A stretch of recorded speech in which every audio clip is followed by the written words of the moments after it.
ترکھان دکان بند کر کے گھر گیا تو کہیں سے گھومتا پھرتا ایک سیاہ کوبرا ناگ اس کی ورک شاپ میں گھس آیا۔ یہاں بظاہر تو ناگ کی دلچسپی کی کوئی چیز نہیں تھی، پھر بھی ادھر ادھر سے اور اوپر نیچے سے جائزہ لیتا پھر رہا تھا کہ اس کا دھڑ وہاں پڑی ایک آری سے ٹکرا کر بہت معمولی سا زخمی ہو گیا۔ گھبراہٹ میں ناگ نے پلٹ کر آری پر پوری قوت سے ڈنگ مارا۔ فولادی آری پر زور سے لگے ڈنگ نے آری کا کیا بگاڑنا تھا، الٹا ناگ کے منہ سے خون بہنا شروع ہو گیا۔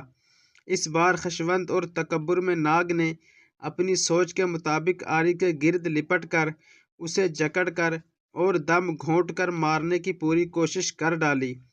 دوسرے دن جب ترکھان نے ورک شاپ کھولی تو ایک ناگ کو آری کے گرد لپٹے مردہ پایا، جو کسی اور وجہ سے نہیں، محض اپنی طیش اور غصے کی بھیڑ چڑھ گیا تھا۔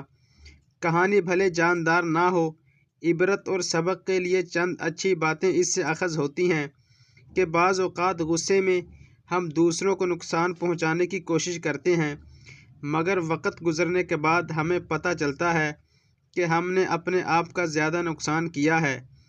اچھی زندگی کے لیے بعض اوقات ہمیں کچھ چیزوں کو، کچھ لوگوں کو، کچھ حوادث کو، کچھ کاموں کو اور کچھ باتوں کو نظر انداز کرنا چاہیے۔ اپنے آپ کو ذہانت کے ساتھ نظر انداز کرنے کا عادی بنائیے۔ ضروری نہیں کہ ہم ہر عمل کا ایک رد عمل دکھائیں۔ ہمارے کچھ رد عمل ہمیں محض نقصان ہی نہیں دیں گے بلکہ ہو سکتا ہے کہ ہماری جان بھی لے لیں۔